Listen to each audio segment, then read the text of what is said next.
Hello and welcome back to Rage Gaming and more Nightreign. Today we're talking about things you might not have known, useful tips and other details that could be good to know. Of course, today we're focused on the new Everdark boss, Gladius. Let's begin.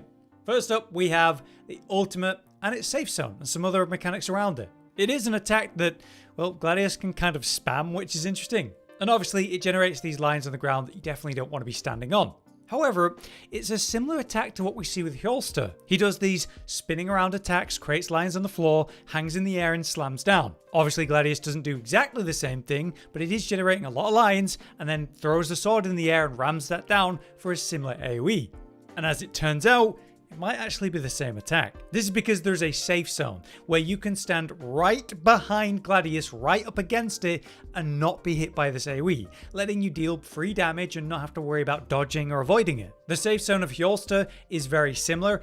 Imagine like a tiny circle, a tiny ring, where if you're standing inside of it, close to under the boss, you're actually safe. But if you're right under it, as the boss slams down into you, you take the damage. Gladius is fine because the big-ass unit of Gladius keeps you from being too close, and being pressed at the back of it means you're nicely within that safe area. So if you're close enough by chance to do that, then obviously go for it. Be aware though that you can of course interrupt the ultimate with any proper stagger. So even a short ultimate from characters like Wilder or Iron Eye will work, as shown here. So you don't even need a full charge. It seems like it's particularly vulnerable when it's doing this attack, if a quick charge ultimate can fully interrupt and stagger it every time in a reliable manner. I suppose I'll also mention it now, the parry mechanic as people are calling it, where after it does a double spin with the chain sword, sometimes it begins to kind of, as people call it, aura farm and menacingly walk to the side like a wolf does as it circles you with its pack. If you attack him during this, he kind of glows and builds up power, and this is how he's getting the massive damage buff that's causing all the one-shots. I feel like by now that's more of common knowledge, but obviously it's super important to the fight, and of course Everdark Gladius is going to be a fight we do in the future when it comes back, so knowing that's how it works for next time, still good to know. Now, before the fight actually dropped, there was a lot of memes about what the hell could hard mode Gladius actually turn out to be, and instead of being 3 wolves, people were like 3, 9, 12 wolves? Truly inspired stuff. But as silly and fun as that meme was, it's actually happening. In a relatively common bug, instead of facing a wolf that swaps into 3 and then goes into 1, then back to 3, you can have 3 stay and then the trio-headed one spawn in at the same time. So in this footage we can see 4 Gladius heads, right? So by chance we've got a triple-headed Gladius as you'd expect, but then a single solo one-headed slightly weaker wolf attacking at the same time. Pretty horrifying. But let's look at different footage here where it's worse. This player was experiencing the full complement, the 3-split Gladius with 3 single-headed solo wolves at the same time. So if that bug happens to you, good luck, Godspeed. How they usually deal with bugs of this nature is patching it, but well after the boss is already gone, so it's better the next time. So we may only experience this bug in this current version that's basically ending. So obviously there's lots of advice we can give you for how to beat Everdark Gladius, we have a whole guide on it, but the most effective thing of course is holy damage and applied from range, ideally with stagger build-up behind it. So if it's got AoE, you can hit the triple wolf situation for great damage. If it's got holy, it'll deal even better damage. If it's got stagger build-up like an Ash of War, then it can also build stagger at the same time. And if you get a holy proc, even better.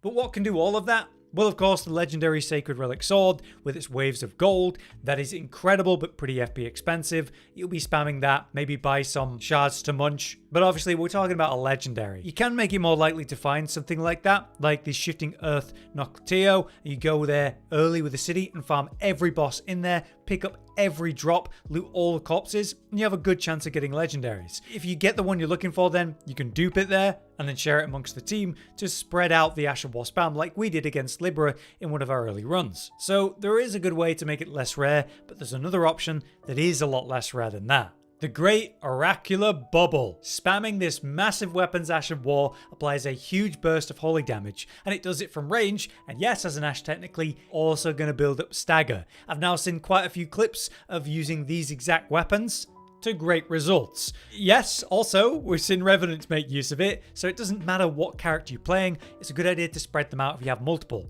There's multiple bubble weapons, and so being able to apply an Ash of War that deals stagger good damage, holy damage at that, is a great thing. Certainly something to look out for and try to prioritize. Go hunt some bubble guys. Here's a fun thing for Raider. For most attacks, as Raider with a totem spawn, the ultimate, you can be safe up there standing on it. This is something that we saw against regular Gladius, where we'd spawn in Raider totems and then just have something like Iron Eye or range casting stand on the rock and be safe and attack. Even Raiders were using ranged Ashes of War from up there. But you want to be wary when it's in full form rather than the 3 form in the Everdark version, because its various attacks, the fire attacks, they can catch you up there. But at very least, being up here, being safe, and range spamming is very effective. But you can also use it for another purpose, against the ultimate attack. Most of the ultimate attack, while it's swinging and creating those fire lines, you're actually completely safe up here. You just got to be careful because the final explosion does have a much bigger radius to it, affecting you at these higher heights. More than likely then, the totem's not going to dodge that by chance. You might just have a line under the totem that hits. So you got to be warned about that one. But either way, using the Raider totem to hide for a bit and recover or get some ranged output, super good idea.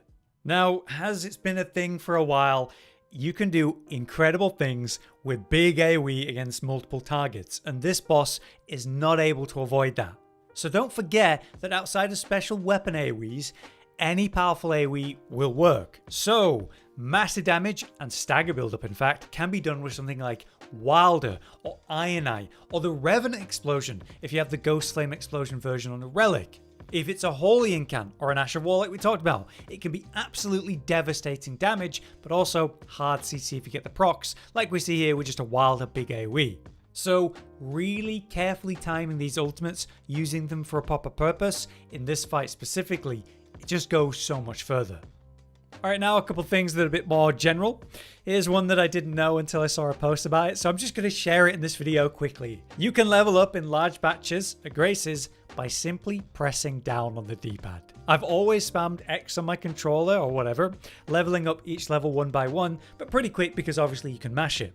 Instead, you can just press down on the D-pad once and it takes all your current runes and max levels it as far as you currently can.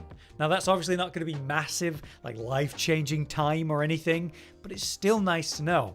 Especially when you've got like 3 or more levels saved up and can multi-level really quick with a smooth one button press instead of a sort of panicked mashing until it's done. So the more you know. It will come up, but is it that important? Not really. I also want to share this incredible fact with Revenant summons, especially the temporary ones that can be even stronger and more effective at this concept. It is possible for these summons to revive you in the party, even if you and the entire party is downed. This is especially relevant in day 1 and 2. Because as long as it's not an official night boss or night lord, there is a period where you've got this sort of yellow circle that's ticking by before that character then just passes away. Like you didn't hit them or revive them in time. When all 3 of you go down, you're all just kind of laying there awkwardly, waiting to perish fully. Never a good feeling. But in that time, Revenant summons can definitely summon you. If you've already popped one down, like Sebastian AoEing and Roaring, that's great. But it's specifically these temporary summons that proc when Revenant gets the killing blow sometimes. Like this Banished Knight that does this big slam AoE, which is perfect in this case. So never forget, it's like that ultimate tip. If you guys are downed, there's 2 of you downed or more, hug each other. You never know if something might save you, or at very least you make it easier to save you. But yeah, there you have it. That's my quick episode for the Everdark, Gladius, and all the tips and stuff that I saw around it. If you guys have any useful, interesting, or weird stuff that you've experienced with this boss, let us know in the comments. Overall, I think this is one of the best Everdarks for me. It's felt like a very challenging fight with mechanics that are obviously very punishing, like charging its damage up because you didn't know. And I find the trio part, when there's 3 of them, so much harder to deal with. Just because they get behind you and spam you and stuff, having one target to focus on, I just have an easier time rolling or countering. But I really enjoyed this one. I just hope Hjolster can live up to the original version whenever we see that. I do think there's a high chance that we're going to be waiting 4 weeks before we get to see that. Because if you remember with the last Everdark setup, we did the first 3, then we had 3 weeks wait, and then on the 4th week we got a new Everdark. Now we've had 4 Everdarks. I think we're going to have 4 weeks of repeat bosses. And then we'll get Hjolster on that 5th week. That would be my guess. At least at the time that I record this. I imagine very soon we're going to get an announcement about that. Anyway, for now, I've been Hollow, you've been you. Until next time, thanks for watching.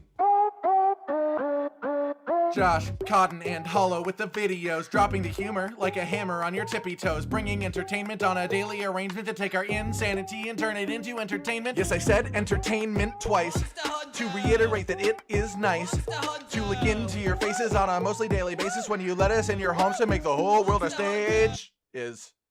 Goodbye.